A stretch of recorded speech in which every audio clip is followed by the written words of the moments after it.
What if God never intended for a small group of religious leaders to rule over the church? What if the idea of a powerful clergy class was never part of Christianity at all? Charles Taze Russell believed exactly that, and his conclusion came from one simple conviction.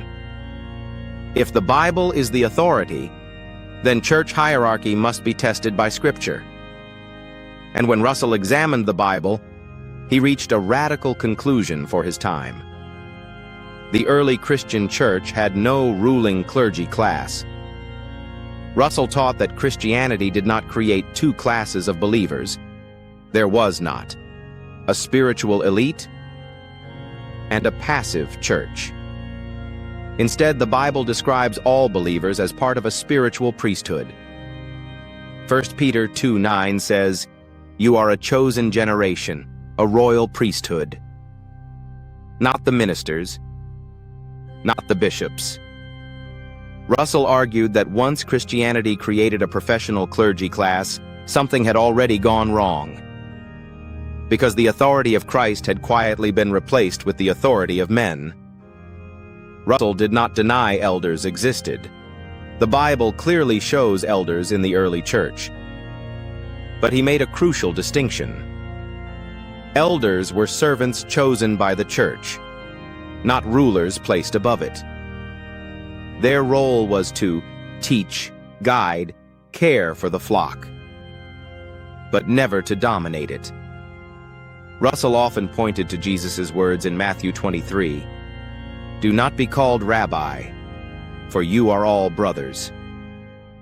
The moment leaders elevate themselves above their fellow believers, Russell said, the church begins drifting toward the same hierarchy that developed in medieval Christianity.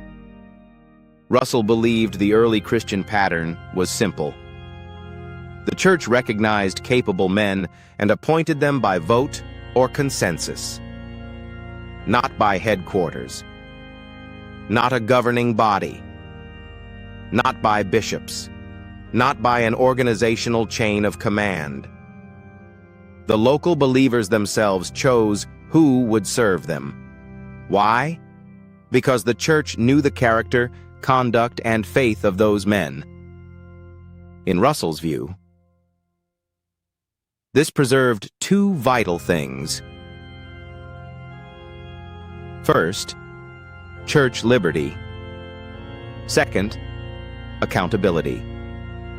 Leaders served the church. They did not rule it.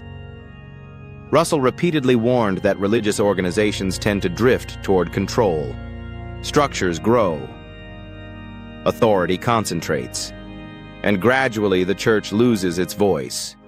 What began as brotherhood becomes hierarchy. What began as service becomes power. Russell believed the safest protection against that drift was simple.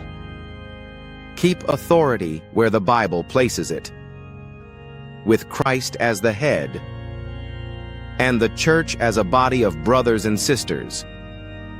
Russell's message challenged the religious systems of his day, because Russell knew that for the first 3 centuries, the church did not begin as a movement led by a powerful clergy class.